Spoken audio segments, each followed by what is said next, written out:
ప్రతి కఠిన పరిస్థితి నీ బలం పరీక్షించడానికి వస్తుంది. ఈ మాట నిజం. మన జీవితంలో ఎన్నో సవాళ్లు ఎదురవుతాయి. కొన్నిసార్లు మనం ఎంత కష్టంగా ప్రయత్నించినా ఫలితం ఆశించినట్లుగా ఉండదు.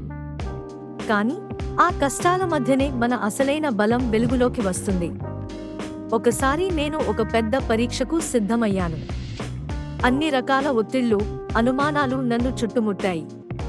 కానీ ఆ కష్టకాలంలో నేను నేర్చుకున్నది నా బలాన్ని గుర్తించడం. ప్రతి తప్పు, ప్రతి విఫలం నాకు కొత్త పాఠాలు నేర్పించింది. సమస్యలు మనకు భయంకరంగా అనిపించవచ్చు, కానీ అవి మనకు అవకాశాలను అందిస్తాయి. మనం ఎదుర్కొనే ప్రతి కఠినత మనలోని శక్తిని బయటకు తీస్తుంది. కాబట్టి కష్టాలను ఎదుర్కొనడానికి సిద్ధంగా ఉండండి. అవి మీకు మీ అసలైన బలాన్ని చూపిస్తాయి.